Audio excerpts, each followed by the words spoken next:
Talk a bit then about, so there was a rush there between undergraduate and your first book. So were there any influences in that period that would be important to talk about? Yeah, I think that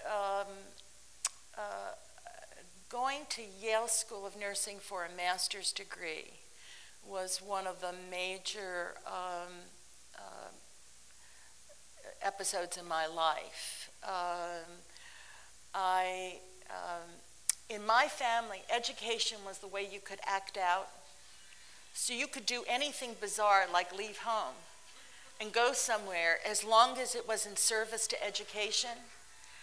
And so I had been encouraged as an undergraduate to think about teaching. And I actually dated someone who went to Yale School of Medicine.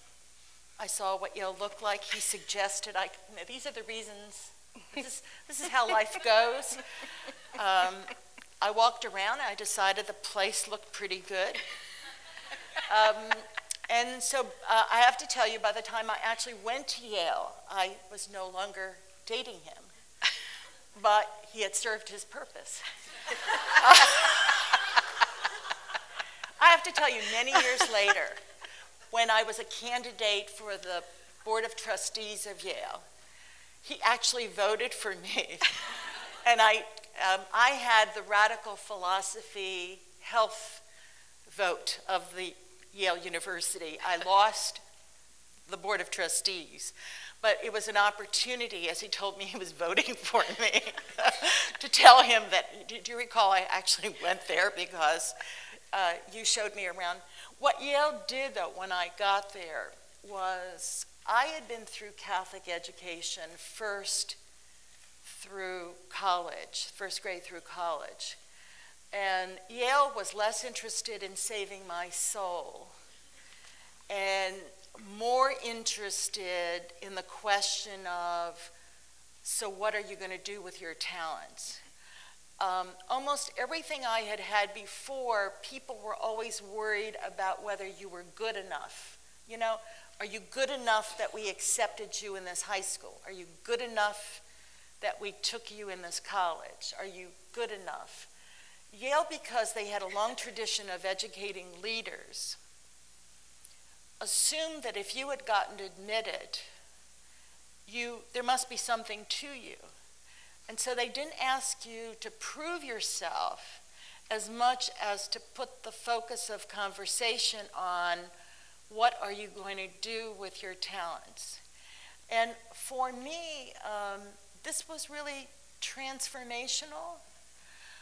Many years later, just maybe 3 years later, 4 years ago, I actually keynoted an alumni weekend talking about leadership. And before I did the talk, I did one of those quick and dirty surveys that IRB never knows about, where you write a series of questions to people who are your friends. And I try to get as many people that I knew who had been at Yale, had gotten a degree there, and who were members of the academy. So that was my criterion for whether you were successful. And I tried to get more than one generation, not just people I knew. And so really we covered about a spread of about 25 years of when we would have gotten school. And I asked them, so how did this prepare you? And I have to tell you, all of them gave some version of telling the same thing, that Yale whetted their appetite for social justice issues. It actually made them believe that they had to do something in their practice, in their professional lives, in changing policy, in being interdisciplinary, so that there were a whole series of things, and that was just for me. And of course, I was at Yale from 1962 to 1973, which was really the development of clinical nursing research.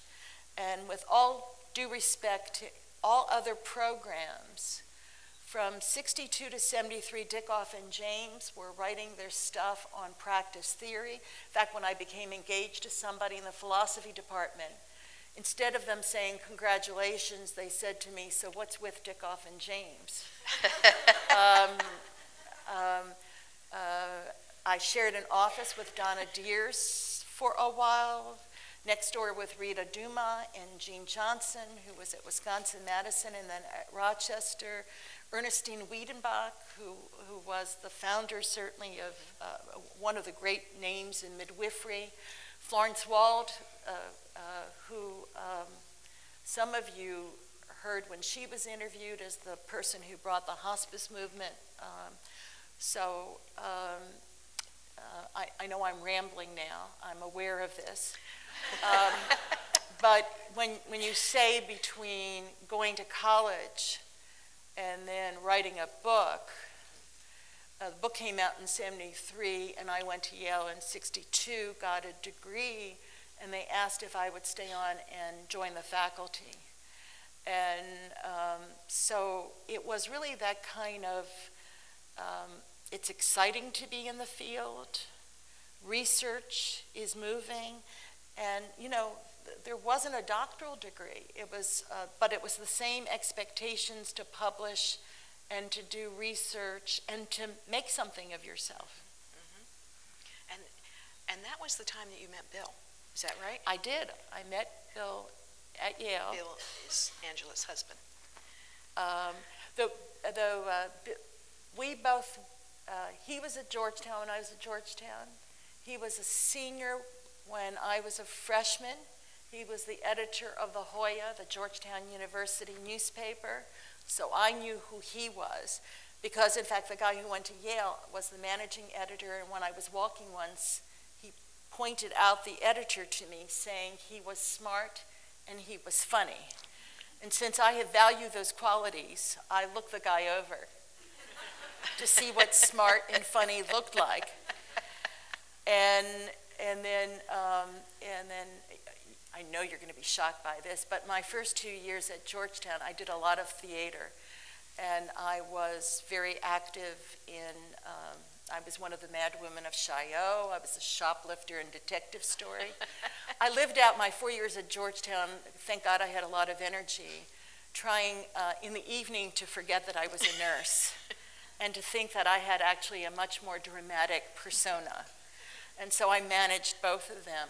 But it was only when I went to Yale, where Bill was getting a doctorate, that I met him formally at, I didn't know he had gone there, but a friend in common had a party the first semester I was there, and we then met. And then when he finished his doctorate, he was asked to stay on and teach in the philosophy department. I always say that first year of teaching, we commiserated so much that we decided to get married. Really, the first year of teaching was that strenuous for both of you? Yeah, it was. Wow. Do you want to elaborate, or should I just go right over that? that? No, I think, you know, particularly for me, you know, I'm at the stage now where I'm more likely to think I'm one of the older people around. But at that point, I was the youngest member of the faculty, and it was only a graduate program. So, you know, talk about imposter phenomenon, you know, if they only knew how stupid I am, would they have ever given me a faculty position, was very much on my mind at that time. Mm-hmm. Well, in a previous conversation, you and I chatted about Bill's thinking and that influence on you. Yeah, like many other couples, we got married and there were so many things we had not talked about. And that would have been good conversation gambits. But one of the things that was really a blessing in my life that I really did not understand was the extent to which he had gone into marriage, shaped by his mother's experience more than I ever understood. His mother was Phi Beta Kappa from Hunter College in 1918, I think. And I'm the only member of my family who's not a member of Phi Beta Kappa. But she had gotten her college degree just around the war years, and then taught for 20 years in the New York public school system in high school, teaching English, honors English. And at that time, if you ever do a history of the New York educational system, many of the people teaching high school even had doctorates, but it was very much men. But because the men had gone to war, she was the first year that that they actually hired some women in the system. And though she had, she worked 20 years as a high school English teacher, and when she was 40, thinking she could not have a child, the star shone in the east. And so Bill was born to parents who were both in their 40s when he was born. I mean, they had been married well over a decade at that point. But she then stopped what she was doing. This is 1938. I mean, she was going to be the good mother, and she stopped. And he always felt, and I didn't fully understand how much, that he never wanted a wife who would either verbally or implicitly say something like, "After all, I gave up for you." And he felt that his mother's burden of giving up had really sort of shaped his expectations. And so the biggest gift of our 45-year marriage is that Bill, right at the start and ever after, has always asked me with some regularity, what do you want to do next? And I have to tell you, when I had my first child, I didn't even think it was an appropriate, what do you mean I'm going to do? I mean, I actually filed a grant report in June of '67, went into labor the next day. Baby was already late. But I had actually said that I was going to leave the faculty role. I was fortunate both that Bill was asking me questions, and that was June. By August, they needed some people who had research experience to work with some of the master students. And Rita Duma, who was the chair of my department, said, would I come back part-time? Well, by the time she asked me this in August, the baby had been born in June. I almost kissed her feet. It was like, oh, thank you. My initial attempt to be like my mother had been to me, I saw flaws in it.